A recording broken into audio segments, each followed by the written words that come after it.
Baik, Assalamualaikum warahmatullahi wabarakatuh. Pada kesempatan kali ini kami akan mencoba menjelaskan untuk NeoSQL, yaitu teorinya, base, ACID, dan beberapa jenis NoSQL serta praktek dari yaitu database pilihan kami, yaitu Apache Cassandra, di mana nanti kami akan mempraktikkan eh, instalasi dan CRUD-nya, yaitu create, read, update, dan delete. Namun sebelum itu kita perkenalkan dulu dari kelompok kami. Ada Indra Rusyana dengan NPM 2076040. Ada saya sendiri Rehan Azhar Lokon 2076044. Dan ada Muhammad Anas Aiman dengan NPM 2076161. Baik, lanjut kepada materi pertama, yaitu pengertian NoSQL sendiri yang akan dibawakan oleh Anas Aiman. Kepada Saudara Anas dipersilakan. Di sini saya akan menjelaskan apa itu NoSQL. Nah, NoSQL itu menurut Wikipedia adalah istilah yang dikenal dalam teknologi komputasi. Nah, bentar ini secara gambaran umum dulu ya. Jadi dikenal sebagai teknologi komputasi untuk menunjuk kepada kelas yang luas dari sistem manajemen basis data. Nah, jadi si teknologi komputasi ini menunjuk ke sistem manajemen basis datanya gitu. Terus yang diidentifikasikan dengan titik mematuhi aturan pada sistem model manajemen basis datanya. Jadi gini, uh, dalam teknologi komputasi ada yang namanya basis data. Nah, basis dalam semua sistem aplikasi pasti ada yang namanya basis data. Nah, dalam basis data ini si pemodelan sistemnya harus relasional atau relasional dengan dengan sistem yang digunakan dalam aplikasi tersebut gitu. Itu gambaran umumnya menurut Wikipedia. Adapun menurut Awesome Amazon atau yang dikenal sebagai Amazon lah ya, Amazon itu marketplace terbesar di dunia. Jadi database NoSQL ini dibuat dengan tujuan untuk model data spesifik dan memiliki skema fleksibel. Jadi ketika misal nih dalam sebuah aplikasi kan, untuk aplikasi-aplikasi besar pasti basis datanya itu akan banyak sekali gitu, pasti lebih fleksibel. Nah, dengan adanya SQL ini akan mempermudah penyimpanan penyimpanan database-nya gitu. Jadi tidak terlalu rumit lah, diistilahkan seperti itu. Oke, next. Nah, yang kedua adalah prinsip base. Ya, sebelum kita masuk ke penjelasan base, kita harus tahu dulu arti dari base itu sendiri. Base itu adalah singkatan, kepanjangannya adalah Basic Analytic and Security Engine atau basic basic analysis dan keamanan engine-nya gitu. Apa sih yang disebut dengan keamanan atau keamanan engine atau basic lah, kita jelasin semua aja. Apa sih yang disebut dengan base? Nah, base itu jadi ketika ada log yang masuk ke aplikasi itu bisa ditampilkan di interface. Jadi ketika misal nih si ada yang akses database kita, kan kalau misalnya kita tidak menggunakan base ini atau tidak menggunakan ya sistem base ini, mungkin di tampilan front end tidak akan terbaca. Tapi ketika kita menggunakan prinsip base ini, ketika ada seseorang yang mengambil data, intinya mengedit, bukan hanya mengambil ya, mengambil ataupun menghapus, intinya mengedit data, akan ketahuan di interface adminnya gitulah, atau bisa dilihat lah log log data yang masuk dan data yang keluarnya gitu. Mungkin itu untuk prinsip base sendiri. Selanjutnya saya serahkan ke moderator. Baik, terima kasih atas penjelasannya dari Saudara Anas. Kemudian selanjutnya akan dilanjutkan oleh Indra Rusyana mengenai pembahasan tentang ACID versus base. Kepada Saudara Indra dipersilakan. Ya, terima kasih kepada moderator. Di sini saya akan menjelaskan perbedaan dari ACID dan base. dimulai dari asid. Asid sendiri memiliki 4 poin utama, itu atomic, consistent, isolated, dan durable. Atomic sendiri itu maksudnya adalah setiap transaksi dilakukan dengan benar atau proses berhenti dan database kembali ke keadaan sebelum transaksi dimulai. Ini memastikan bahwa semua data dalam database bersifat valid atau benar. Lalu yang kedua ada konsisten. Jadi maksudnya adalah transaksi yang diproses tidak akan berbahaya untuk integritas struktural database-nya. Lalu ada isolated, transaksi tidak dapat membahayakan integritas transaksi lain dengan berinteraksi dengannya saat masih berlangsung. Lalu yang terakhir ada durable, yaitu data yang terkait dengan transaksi yang diselesaikan akan tetap ada, meskipun jaringan atau listriknya padam. Lalu selanjutnya ada base. Base sendiri memiliki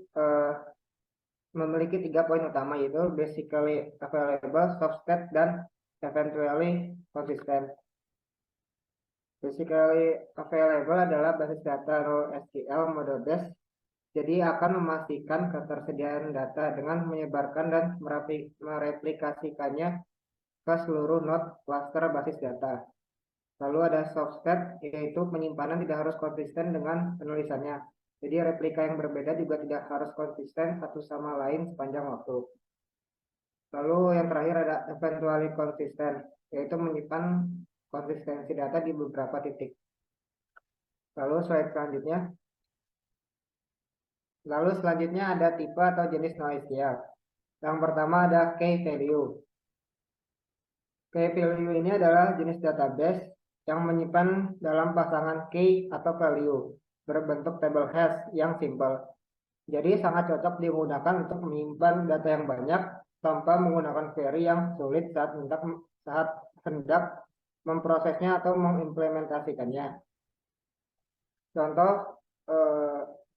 Contohnya ada pada Redis, DynamoDB, dan Riap. Lalu yang kedua ada column base. Column base adalah jenis database NoSQL yang menyimpan data dalam bentuk kolom. Jadi column base sangat cocok untuk query seperti sum, count, average, min, dan semacamnya. Beberapa database column base yang populer adalah HBase, Cassandra, dan Hypertable. Lalu yang ketiga ada document oriented. Jenis database ini menggunakan data yang berisi sepasang key dan value yang disimpan di dokumen dengan format JSON atau XML. Value di sini bisa saja berupa string, angka, boolean, array, hingga objek. Contoh dari dokumen oriented ini adalah seperti Amazon SimpleDB, CouchDB, dan MongoDB. Lalu yang terakhir ada GraphBase. GraphBase adalah jenis database NoSQL yang berfokus untuk menyimpan hubungan antar entitas. Entitas tersebut disimpan dalam bentuk node, sedangkan hubungan antar entitasnya disebut sebagai edge. Beberapa database GraphBase yang populer adalah Neo4j, Janus Graph, dan Infinite Graph. Sekian yang dapat saya sampaikan. Saya kembalikan kepada moderator. Baik, terima kasih kepada Saudara Indra atas penjelasannya. Kemudian kita lanjut kepada sesi praktek yang akan dibawakan oleh saya. Baik teman-teman, di sini untuk sesi prakteknya kami akan mempraktikkan instalasi dan penggunaan CRUD ya pada database Cassandra, Apache Cassandra. Nah, buat di sini untuk menjalankan Cassandra dibutuhkan Java versi 11 ataupun versi 8 dan Python versi 2 atau 3. Nah, karena Cassandra yang ingin kita install itu yang versi terbaru 4.1, maka diperlukan yang versi 11 Java versi 11 sama Python 3.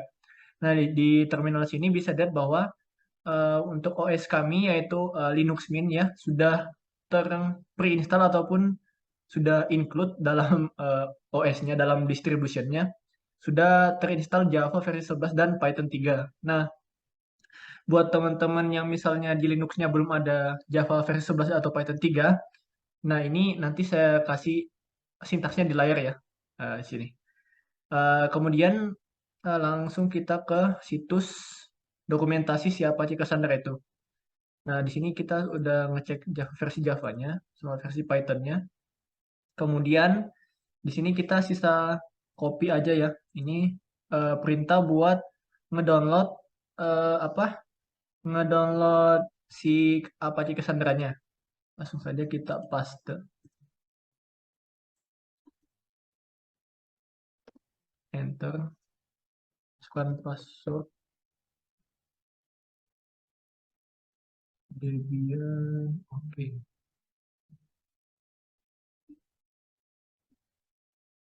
Sudah kita nambah, bukan download ya mas, maksudnya nambah repository. Ini kita si URL, dan kita paste, enter. Nah ini baru ngedownload, udah ngedownload. Terus kita langsung apply buat update, nggak usah saya copy dah, langsung saya. Sudah apt get update.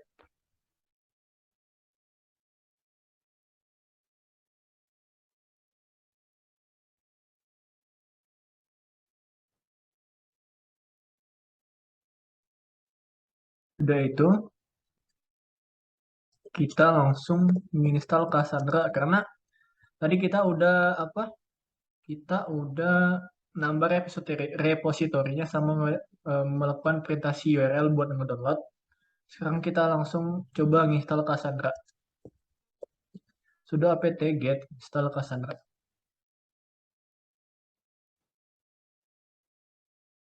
Jadi buat Cassandra sendiri di sini size-nya 50,5 MB. Ya lumayan lah. Nggak terlalu besar-besar amat. Sini kita nunggu dulu sampai si downloadnya selesai. Nah, di sini downloadnya sudah selesai ya teman-teman. Udah terdownload dengan baik. Nah, sekarang di sini kita coba buat, bentar. Nah, di sini kita coba buat nge-monitor si Cassandra-nya itu. Coba kita copy aja yang ini. Copy, kita pindahin ke terminal. Enter.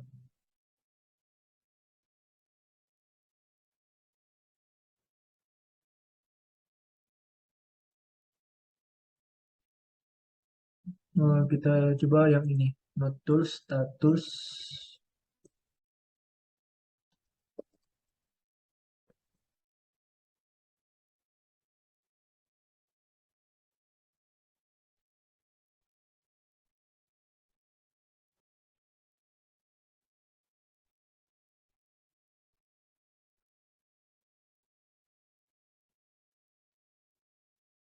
Kita ulang lagi. Memang biasa agak lama.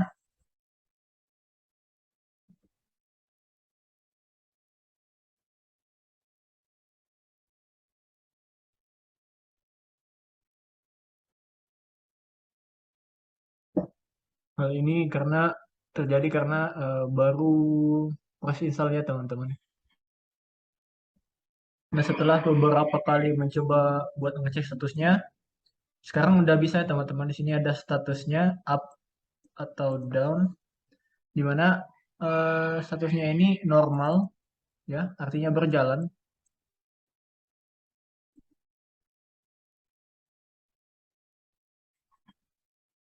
The status column in the output should report UN, which stands for up normal.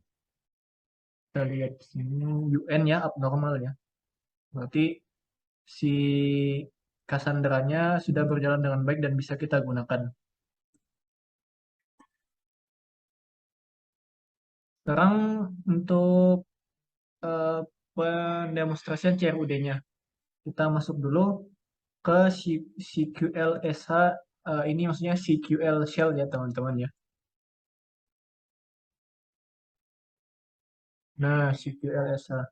Sini nama cluster kita yaitu test cluster dengan host 127 local host ya. Local host 127.0.0.1 dengan port 9042.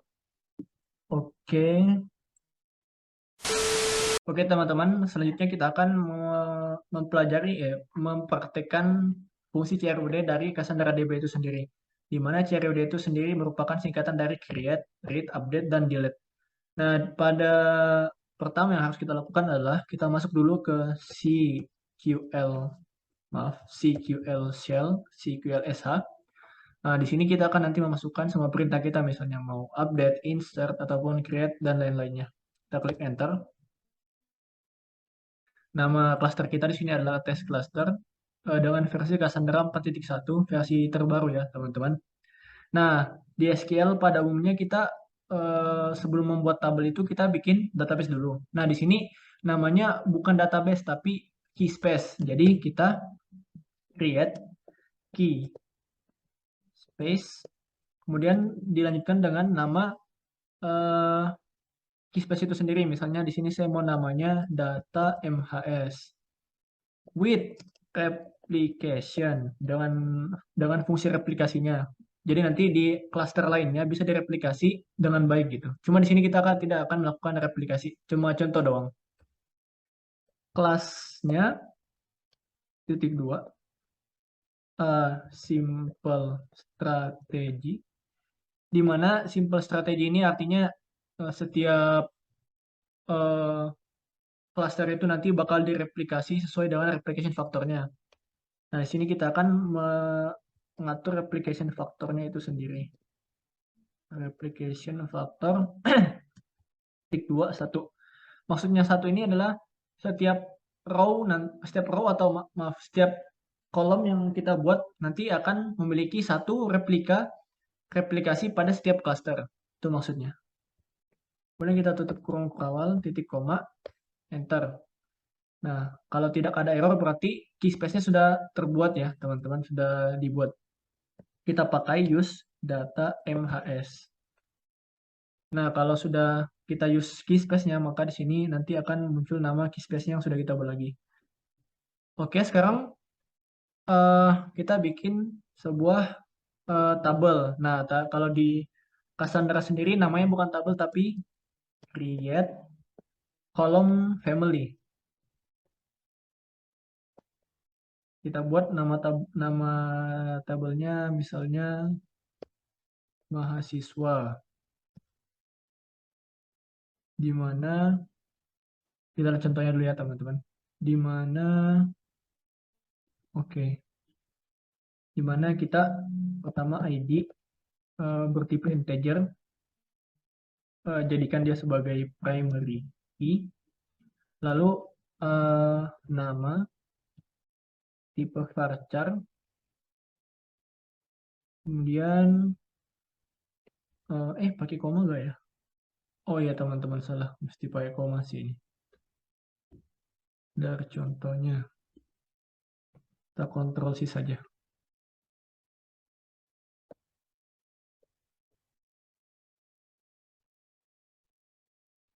Oke, lanjut nama varchar npm integer, kemudian daerah underscore asal varchar. Oke, tutup kurung titik koma. Oke, tidak ada error, langsung lanjut lagi. Nah, sekarang kita masuk ke fungsi insert. Insert into mahasiswa. Mahasiswa kita masukkan atributnya, ID, nama, NPM, dan daerah asal. Kemudian values-nya kita masukkan ID 1, namanya Raihan Azhar Pandu, NPM, kemudian dari asal, tutup kurung, titik koma. Coba kita insert beberapa data lagi ya, teman-teman. Kita insert 3 data.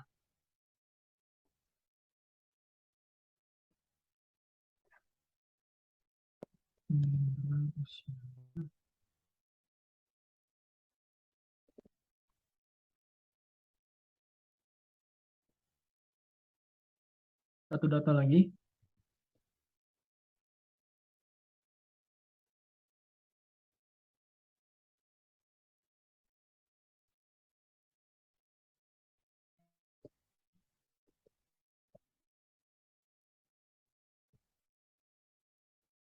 Ada Seniman ID 3.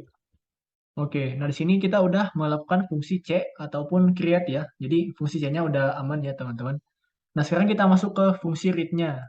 Jadi read ini artinya kita melihat data yang telah kita buat tadi. Artinya kita ingin lihat si data, 3 data yang tadi yang telah kita inputkan. Caranya seperti SQL pada umumnya ya. Select bintang artinya kita select semua atribut yang ada di dalam tabel itu, select from, terus nama tabelnya. Nah, di sini sudah ada ya, teman-teman, sudah nampak semua datanya yang sudah kita masukkan tadi. Dan benar ya, datanya tidak ada yang salah. Nah, misalnya kita cuma mau pilih nama sama NPM-nya doang, bisa. Kita sisa masukkan select, terus select nama, kita masukkan nama atributnya yang kita ingin lihat. Nama dan NPM, from, nama tabelnya. Nah, maka akan menampilkan hanya nama dan NPM saja. Baik, kemudian selanjutnya adalah fungsi update. Nah, update sendiri maksudnya adalah mengubah data yang telah kita masukkan. Nah, misalnya data kita salah nih, yang kita masukkan kita pengen mengubah. Nah, maka itulah fungsi update-nya. Gunanya fungsi update. Update, bentar, kita lihat contoh. Update itu,